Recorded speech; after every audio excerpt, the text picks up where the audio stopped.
おはようございます。画家のギソです。今日はですね、ブドウを描いていこうと思います。こちらのブドウですね。ブドウ。この季節はもうブドウでしょう。で、初心者の人に今日向けて頑張って作っていきますので、本日もご視聴よろしくお願いいたします。で、まずですね、僕はいつもですね、このマスキングテープというのを周りに貼ります。これは、何度も言ってますけど、額縁効果というのを狙っていて、取った後にギュッと引き締まるんですよ。悪いでしょ。せこいでしょ。という方法をとっております。で、今日はある種の粗めという、ちょっとこれは初心者の人には、少し難しい紙かもしれませんけども、ある種の厚口、300g の、僕はこういういつもね、ブロック式というやつを使っております。水をある程度多めに使ってもへなへなと線からというのと、粗め使ってるのはやっぱり水彩絵の具が、紙の目の中に入っていくんですね。それが結構面白かったですと。そういう表情も僕は狙っているというところでございます。で、このマスキングテープは僕はこれはいつもインターネットでハンディクラウンという 18mm というのをほぼこれで使っていっております。で、鉛筆で下書きをしていきますけども、鉛筆のこの B とかっていうのはこれブラックの略なんですね。もうそんな処方からもう一回言いますよ。で、硬くなると H ですね。で、濃くなると 2B、3B、4B、5B、6B、7B ってありますけど、で、硬く、柔らかくなると B。で、濃くなりますよね。で、硬くなると H ですね。ハードって意味です。で、この B はブラックです。そして、ハード&ブラック HB とか、フォームやったかな。しっかりしたっていう意味のがあるんですけど、あれは確か H と HB の間やったかな。と思います。で、ちょうど真ん中ぐらいの B ぐらいで、いいかなと、初心者の人はですね。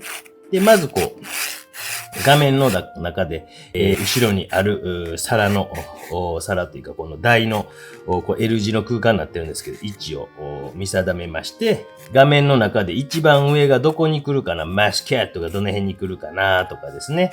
このですね、ありがとうございました。R バーバさんというですね、岡山の方からお孫さんの絵をですね、ご紹介したんですけども、R バーバさんから、送ってきていただいた嬉しいですね。あっという間に亡くなりましたが、ちょっともう亡くなる前に写真だけ撮りました。本来はね、見て描けたら一番理想なんですけども、我が家にブドウというものは本当にもう危険すぎるぐらい危険で一瞬で亡くなります。はい。2日と持ちません。はい。ブドウのこの房。もうこれはもうしゃあないです。描いていくしかないです。で、この房のこの玉ですね。玉も、どの子が一番の主役にしようかなとかっていうのをある程度決めてあげて、この子が一番よう見えとるなとかですね。玉の中でも決めてあげるんですよ。やっぱそれは大事ですよ。どれが大事かなと。それは自分のあれでいいと思います。もうなんとなくの感覚的な部分で。で、後ろにはマスキャットがありました。種なしマスカット。いや、すごいよね。種なしマスカットって僕はもう、世界に誇れる、えげつない品種やなと思います。あんなにうまいもんあるんかと思いますよね。よいしょ。一番端、どの辺に来るかなとかっていうこととか、もうちょっと若干右の方やったかな。この辺まで来るとしたら、これがこれで、ここがこれで、これがここで。で、このピンク色のやつも、ねえ、めちゃくちゃ美味しかった、全部。で、ブドウとか描くときに、やっぱり皆さん難しそうにされているところの一つは、やっぱりですね、一個一個の玉で見すぎてしまう。まずこの紫色のボテッとした大きい塊と捉えてあげて、緑色、黄緑色のボテッとした塊で捉えてあげて、それが凹凸あるんやでというのを、かけているかどうかというところが結構皆さんの宿題課題になっているような感じがいたします。一番端に来るとどこかなと。例えばこういう、ヘタの一番端っこに対して、こういうヘタに対して、ここから斜めに下ろしてたらどの角度になるかなとかですね。こういう一番物の端、この紫色のブドウやったらばここやなとかですね。そういう物の端というのを見ながら全体的にもうちょっと、約5ミリぐらい右に全体ずらしてきます。5ミリずらしますからね。で、大きく消すときは練り消しを少し柔らかくして、で、軽く軽くやってあげる。もう綺麗に消さなくていいです。もう疲れるので。まず軽くでいいです。で、本当に消すときは、しっかりと消せばいいので、まず軽く。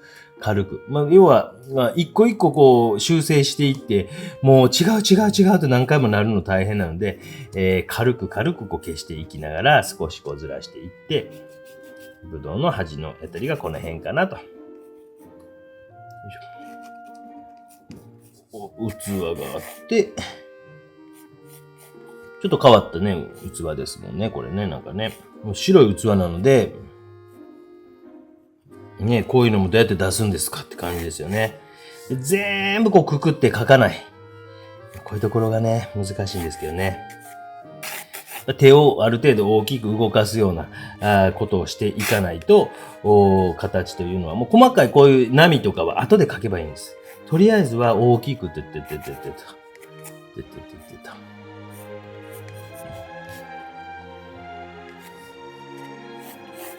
まあ、よく言いますけども、下がある程度空いている方が安定感というのは出てきますので、上よりは下、あまりこう詰まりすぎないようにしてあげてください。そして、影ですね。で、影もモチーフとして考えてあげるような気持ちで、いてください。だからこっちの空間にちょっと大きく空いてますよね、こっちの方ね。これが一番安定的な構図。安定的な構図となります。ある程度安定的な構図を狙っていった方が、初心者の人というのはいいかなと。上級者になると、不安定な構図をわざと狙ったりします。上級者になると、おじちゃんぐらいになるとわざとやります、そんなこと。へへへへへ。よいしょ。ちょっとね、だいぶ形が。初めにピタッとこう取れるのが理想なんですけど、そこはね、ほんと5ミリぐらいずれたりとかしますもんね。もうちょっと下の方が良かったら、下の方にされてもいいかなと思いますけども。で、余分な線は、無駄な線は消します。で、自分の頭の中でここやでっていう認識をしっかり持っておくことね。形が消えてしまっても認識をしっかり持っておけば、ここはこの辺やったなとかっていうのが分かればいいので、カチッとこう輪郭を線をずーっとこう強くくくりすぎなくてもいいかなと思います。でこの段階でやっぱり初心者の人ってもうなんかグリグリとこう書きすぎてしまったりとか、するので、強く線を引きすぎてしまわないようにしながらですね。で、また練り消しで消して。という感じで、形はある程度取れました。ちょっと余分な線はなるべく消しておいてください。で非常にこう、次の段階、これもう真横から側光にしました。で、光の当たり方っていうのは皆さんもうやっぱりある程度こだわってみてください。横やったら横、斜め上からやったら斜め上、逆光やったら逆光。やっぱりそれによって、そのライトの位置とかによってすごくこうモチーフの印象って変わりますので、ここのところはやっぱりまず皆さんしっかりとこだわって見てほしいなと思います。めっちゃくちゃ大きな差になります。もうライトの位置は。それでは、ちょっと描いていきましょうね。で、まず紫色じゃ出してみましょう。この色がええかなとかね、もうちょっとウルトラマリンっぽい方が。で、僕はこういう風にもう、かなりダイナミックに出しておきますけど、皆さんもね、ちょびちょびと出すよりも思い切ってブリブリブリっと出してみてもいいかなと思います。で、ちょっと紫色だけじゃなくて、少しもう一色ぐらい、少しこう準備。例えばこれやったら、これ、インジゴみたいな色かなと思いますけども、このあたりの色とかを、なんやろね、バイオレットとインジゴみたいな色かな。これなんやろね、プルシャンブルーかな。こっちよりインジゴやね。こっちプルシャンやね。多分プルシャンブルーみたいな色かな。で、一番コントラストが強いところとかを、どこピュッピュッピュッ。私の動画を最近見出したという人、なんじゃこの棒と思うかもしれません。単なる、アクリルの棒を、ここ見えてません。画面から見えてませんけど、ただ木を、ただ高さつけてるというだけでございます。そうすると手をつかなくて済むじゃないですか。手をですね。で、これ一番大きい玉ですね。で、この際に少し例えば青みがかって見えるかな思ったら少し青みがかった色とかを差し込んでみたり、よいしょ。で、モチーフの影が落ちているとこと、そうじゃないとこみたいなのあるんですけど、そういうモチーフの影、あとはなんかグラデーションになってるところとかもあるんですね。で、そういったところを、ちょっと難しいの表現だな。よいしょ。ちょっと後でやりますね、今ね。モチーフの影。いやー、これは高級やわ。ものを見ていると、ちょっと赤みがかっているような感じみたいなのは、例えばクリムソンレイキ系みたいな色とかを用意しておいて、この玉のもう一個後ろにもあんねんな。よいしょ。一番こう光影の激しいところっていうのはこういう境目のところですね。光と影、こう全体の大きな玉の影のところですね。で、影の中というのはドーンとこう。よいしょ。後ろは、これ以降はマスキャットになると。で、大きな、ここの辺からもう大きな影に入っていくという。これが作れるかですね、まずね。これは難しい。よいしょ。で、紫色がかっていたり、ちょっとここなんかはでも少し光が、ここの中の影の中でも当たっているなとか、こんな風に見えてくる。わかります？この状況が作れるかですね。で、このモチーフから落ちた影みたいなのもあるんですね。で、この影みたいなまで連続して、難しいね。連続して捉えてあげる。難しいね。で、先ほどちょっとなんか言いかけてやめたのは、こういうところの、要はモチーフの中とのグラデーションみたいなところあるんですね。モチーフの中のこのグラデーションみたいなものも乾かないうちにこちらの方に柔らかくこうってなっていると、水を多めにしてこういうのを使ってこちらの方にっていうのをこう書いてあげる。ねえ、難しい。難しい。この段階ができるかどうか。ね、もうちょっと赤みがかってた方がええ部分もあるかもしれないので、そういうのはこう感じながらね。紫色は紫色やないですかって思うかもしれんけど、よう見てたらちょっと、この辺赤いぞとか、この辺赤いぞとか見えてきますから。大丈夫です。はい。多分。知らんです。はい。知らんです。はい。この辺赤いぞ、赤いぞ、よいしょ。ねこの辺なんかビューっとこう影になっていって、ちょっとこの紫色よりはもう少しなんかこう気持ちね、違う色のがええかもしれんなとか思うかもしれないですけど、とりあえず紫系から、もうちょっと赤みがかっている色から、ここで混ぜるというより、どちらかというとこの中で混ぜてっていうの分かります？こう紙の中で混ぜていってる。やっぱり色がどうしてもですね、混ざり合いすぎると、せっかくこの透明水彩の美しさってやっぱ色のこの美しさなので、それを損なわれてしまいます。だから、あんまり、これはなんか全然ダメだったね。ちょっとこう、黄色みがかってるのから、ピンクみがかっているような感じみたいなのが欲しいなとかね。いいね、いいね。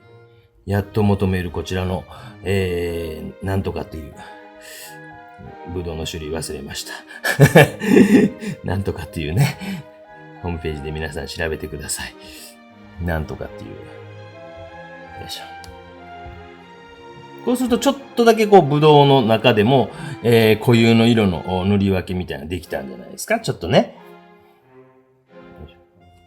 ちょっと乾いてないけどもうね、行きましょうか。マスキャットの方ね。もうちょっとこの辺ちょっと濃厚に今の段階でできる範囲でしておきましょうか。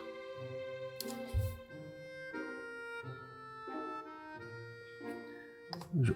濃いですね。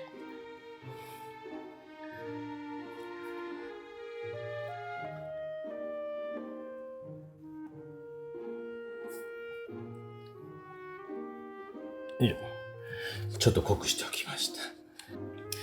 ここの段階がいわゆる要はファーストウォッシュと皆さんね、よく言うような一層目ですよね。で、ちょっとこの色と少し青みがかってる色が欲しいかなと思って、このぐらいの青かな。例えばこれぐらいを2色出しておいて、ね。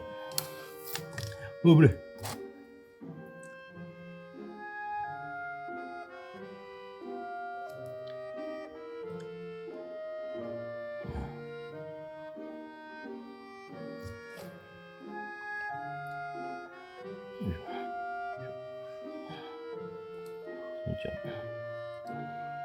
ね、モチーフの方のファーストウォッシュと呼ばれるような仕事が少しこうできてきたかなと。要は、コントラストを、モチーフを写真とかね、撮って、強くしたら、中間色がなくなるでしょ。で、その中間色がなくなったような状態をまず作っていくんですね。はい、わかります？難しいかな？おじさんなりに超丁寧にやってるつもりなんですけどね。それでもね、難しいという人はね、もういいかもしれません。もう本当にもうね、その辺ぐらいまではなんとかね、頑張ってついてきてね。で、ちょっとこう影、とかを描いていこうと思いますけども、これ全部くくらん。もう白いものとかもう全部くくらん。もうこれぐらいでいいと。難しいという人はね、もうこれでもおじさん死ぬほど丁寧にやってるつもりなんですよ。褒めたってたまにはね、褒められることも少ないのでね。わかりやすいよって言われたりするだけでおじちゃんちょっとね、あげてないですけど、励みになりますからね。で、ちょっと今、こう、ブルーと、ウルトラマリンブルーと少し、ちょっと例えば茶色とか、分離色と言いますね。分離色っていうのは、顔料の、それぞれの、重さが違うんですね。で、乾いた時に、少し画面の中で、ちょっと分かれて、見えるやつを分離色というふうに言います。今ちょっと流行ってて、草壁さんなんかはね、そういう分離色のハルモニア、僕はそれをなかなか覚えれない。ハルモネアという風に売ってたりします。で、例えば、ここなんかは、ここの角よりも少しだけ色が例えば濃いところがあったり薄いところがあったりするんですね。で、例えばここなんかは、こっち側の皿の方が濃い。一方、この辺からは、なんで誕生日の歌を歌ってんの朝から。朝8時。っていうような塗り分けをほんの少ししてあげたりすると白く見えてくる。例えば外側が少し暗くなって見えてくる。もうこういうことができると、例えばこっち側がほんのちょっとオーバーに描きますね。こっち側が少し暗くなってきたりすると、で、これを覚えるとね、めちゃくちゃ便利です。で、大事なのはグラデーションね。こちらの方にグラデーションかけてあげる。輪郭をくくらなくていい。外側からちょっと暗い色だけで、ここの色っていうのが、なんか、他のところよりも明るくビヨンと見えてくるような感覚ないですか？目の錯覚なんですけど、そういう風に見えるんですね。周りに暗い色とかがあると、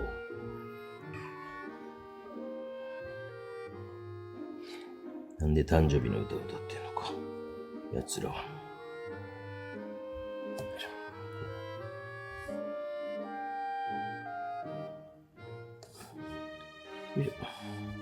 ちょっと影の輪郭なんかが強くなってしまいそうやったら少し水かなんかで溶いたものでシャッと。これがファーストウォッシュということでございます。これ一旦乾かしましょう。ドライヤーなどで少し距離をちょっと離しながら僕はやります。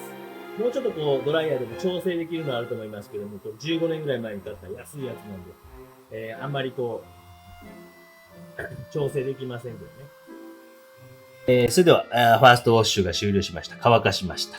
で、このぐらいになったら、余分な線ですね、消してあげてください。練り消しで結構です。完全に消えなくても、多少ね、味というかね、あるじゃないですか。なんかね。次にやる作業というのは、固有の色。それぞれの固有の色を、ある程度まず固有に、例えば、今これやったら、白じゃないですか。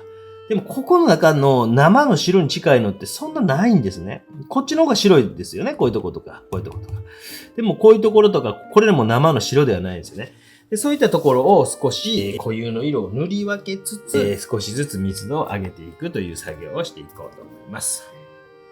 ある程度ですね、今の段階ではもう固有の紫がええんかなとか、もうちょっと青みがかってる方がええかなと。もうちょっと赤みがかってる方がいいかな。もうこの3段階ぐらいを少しパレットにね、出しておいて。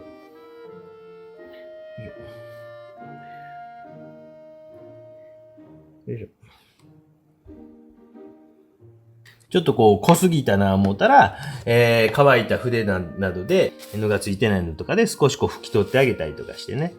よいしょ。まあ、最悪こうティッシュとかで拭き取ってあげたりとかして。よいしょ。よ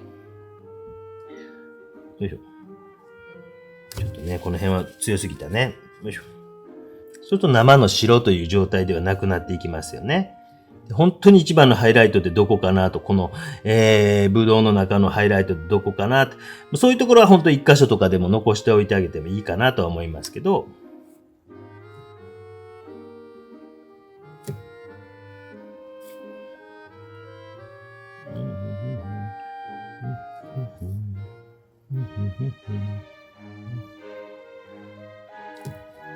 あと、何でも絵描くのは僕は基本楽しいですよ。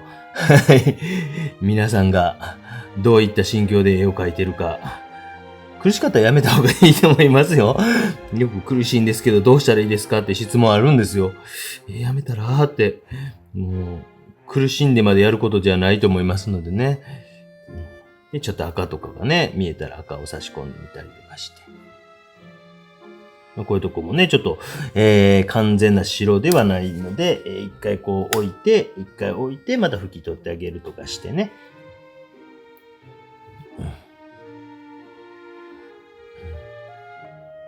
よいしょ。よいしょ。固有の色。まあ、その中でもなんかもうちょっとこう、深みのある色とかはあるんやったら、こう探し出しながら。固有の色だいぶ見えてきましたよね。後ろのですね、このピンク黄色みがかったのも薄くね、色かけてみましょうね。薄く。ピンク黄色みがかった。なんて呼ぶのか。ちょっとね、黄色なんかも少しこう、差し込みながら。かなり明るい色なんで、綺麗なね、綺麗な。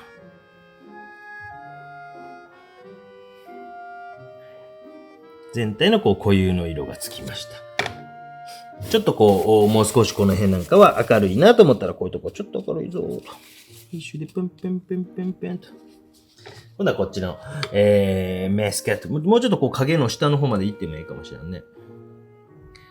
連続していて、モチーフの落ちてる影みたいなんとか、この辺にあるかな。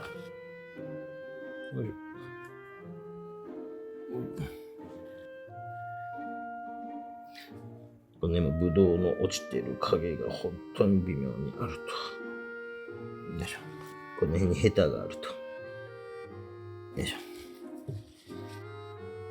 まあ、結構パレットをね、僕なんかまめに掃除する。まあ、色数をある程度僕は使っていくタイプなので、もっと色数を、限定する人やったらそんなにこうパレットをあんまりこう洗う必要あれへんかもしれんけど、こう水で多めにしたりとかしながら、まあ、僕は結構、色数は人より使う方かなと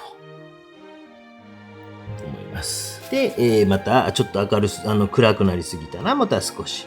何もしてない白ではなくて、何かちょっとしてある状態というのを作っていきます。ちょっと背景の奥のところも少し描きたいので、またドライヤーで少し乾かしましょう。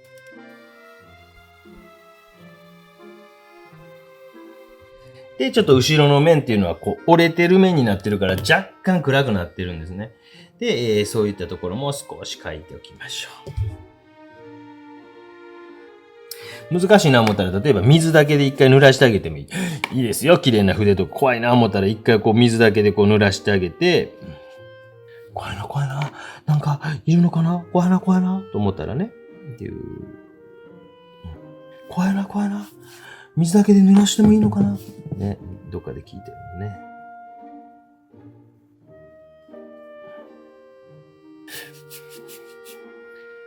一回水だけで濡らすでしょ。で、ここに少し色作って、ぴょんぴょんぴょん。で、例えば、マスカットなんかは、外側のが意図的にこう暗くしてあげたり、このなんか、ね、この可愛らしいやつなんかも、外側のが暗くすることによって中側が明るく見えるようなこととかを少しこう使ってあげたりとかして、外側から暗い色がぴょんとこうぶつかってくるような、これちょっとここの線が繋がって見えへんね。もっとここやったね。ごめんなさいね。この辺やったね。ごめんなさい。この辺でしたね。こういうの後ろつながりとかはね、大事にしてくださいね。っていう風にこうしてあげて、要はグラデーションを作るっていうことによって、かなりこう、皆さんの表現って豊かになりますので、こういうところはこうグラデーションなんで、例えば、ね、こういうのもう少し馴染ますように、もうちょっとこっち行ってとか、もうちょっとこっち行ってとかしながらですね、もうちょっとこっちまで行って、ギリギリまで行って、もうちょっと馴染んで、もうちょっと馴染んで、周り馴染んで、周り馴染んでとかすると、おーっとすると、少しこう馴染んでいってくれたりもしますので、グラデーションがある程度綺麗になりますのでね。例えば画面の上の方なんか、僕はたまにこういうところは意図的にギューッと濃くしたりとかします。そうすることによって、ぐっと後でマスキングテープを剥がした時に引き締まって見えたりするんですね。よいしょ。でもちょっと多すぎるなと、こうやって見て多すぎるな。またらこういうとこビューッと拭き取ってあげて、ビューッと。それでもうちょっともっといけと。で、こういうの乾かすときに何か後ろにですね。よいしょ。出て。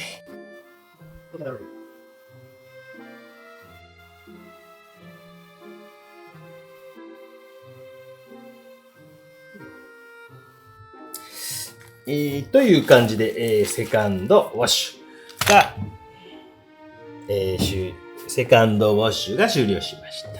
では、最後はね、書き込み。サードウォッシュ、フォースウォッシュ。そんなんもなんぼでもやりたかったらやればいいと思うんですけど、ちょっとずつこうね、最後密度を上げるような仕事を少しお見せして、いこうかなと思います。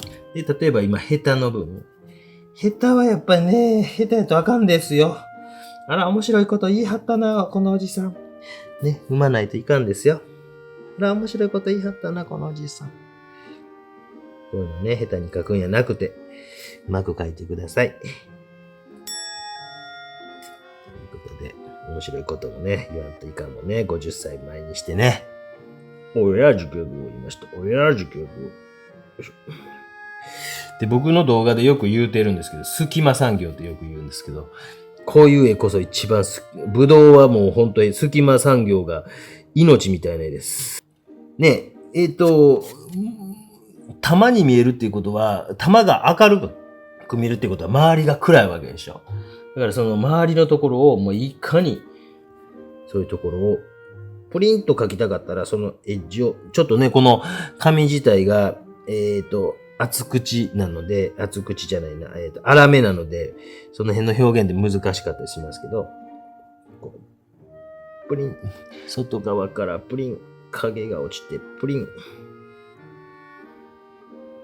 外側からプリン、いいですね。岡山もまた行きたいですね。岡山もいっぱい集まっていただいたんでね、なんかライブ配信ね。あそこまで美観地区が人いるとは、ちゃうとこでやりましょうね、今度ね。岡山の方、ぜひぜひ、ここに来てとか、ここがいいですよ。おすすめあったら教えてください。美観地区にあんだけ人がいるとは、もうゾッとしました。何年前行ったかな？以来行ったらもうあんな人いるとは、ちょっと衝撃でした。あと、尾道だっけな、尾道のラーメン屋もすごいことになってました。あんな人がいっぱいおるかと。尾道ですね。尾道美術館の尾道の、上から見た状況はすごい良かったですね。よいしょ。この辺なんかもう暗い中にね、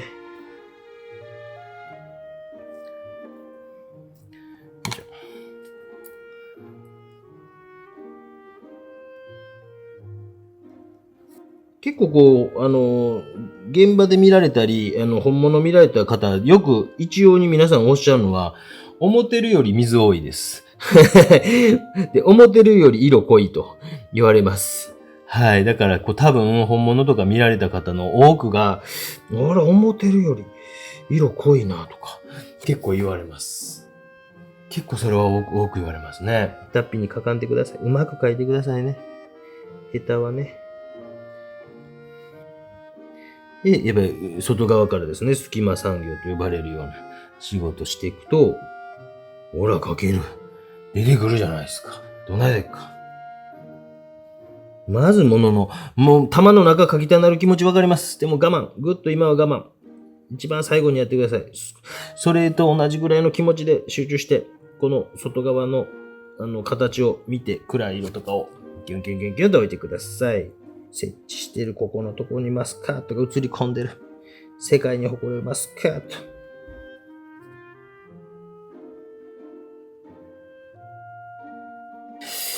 という感じでどうですか？だいぶなんか雰囲気出てきたでしょ？これでだいたい今24分の43分。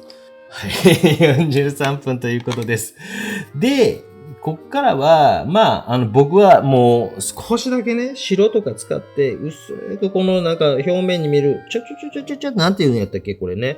こういうのやっぱこの、なんていうか、巨峰系のやつは、僕は描いてあげた方がいいんちゃうかなと。絵の具が塗ってある上とかやったら、そこまで目立つような白にもならないし、このなんかね、なんていうんやろね。はい、誰かコメントできてくださいね。と。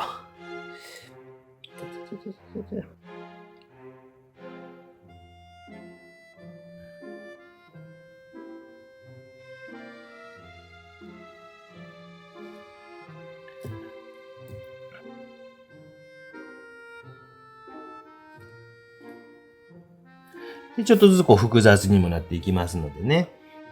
もちろんもうちょっとね、マスキャットとかもうちょっと書きたいな思ったらどんどんもちろん書いていきながら。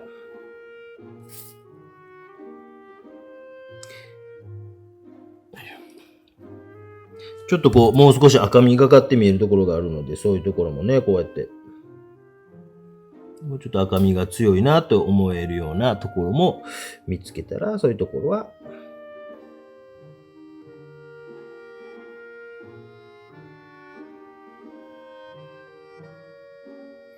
周りのところはそこまでいじらんでもやっぱり最後はもう中の方というかね、こういうとこ書いていくだけでも十分にこう持つというか、ある程度綺麗にこうできていたりすると、一層でももちろんもっともっと何層も書いていっていいんですよ。でもこれは比較のために皆さんにね、こう比較のためには今回ちょっとそんなにこう周りのところは、いじらんでも綺麗なグラデーション、綺麗な塗りというのができていたら、そんなにいじるよりはもうここのところに集中的に書いていった方がよろしいと思いません？無理やり言わしてますけど、皆さんどうですか？ね、というような感じで、約50分程度ですけども、書いてまいりました。アルバーバさんありがとうございました。このように素敵なね、もっともっとこの辺とかね、濃厚な。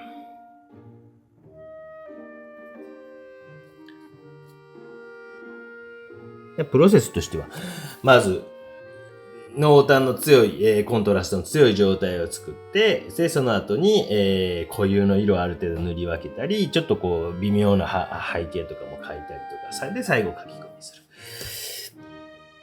もちろんね、もう、なんぼでも書けと言われたら書けますけど、皆さんの分かりやすいように、この動画は作っておりますので、このあたりでお許しいただければなと思います。こういうのやってくれとか、ああいうのやってくれとか、こんなん見たいとか。もちろん大体やってますので、過去にやってますとお答えすることもあるかもしれませんけども、改めてもう一回作り直そうかなと思うこともありますので、よかったらですね、コメント欄で、こんなんも、どうですかとか、こんなん見てみたいですとかいうリクエストがあれば、おじちゃんめっちゃ助かります。ちょっと古典の前なので、なかなかこう、急ぎ作ることは難しいですけども、こういうのもね、気分転換になりますので、皆さんね、おじさんも古典の絵ばっか描いてたらちょっと頭おかしくなりそうなので、いつもそうなんですけど、はい、皆さんからのリクエストもぜひぜひお待ちしておりますということでございました。白とかも使ってね。本日もご視聴ありがとうございました。チャンネル登録してないという方はぜひぜひ、してくださいということで、マスキングテープを外して、ぶどう描きたくなるんじゃないでしょうか。ぜひぜひ、ぶどう皆さん描いてみてください。本日もご視聴ありがとうございました。以上です。チャンネル登録チャンネル登録よろしくお願いします。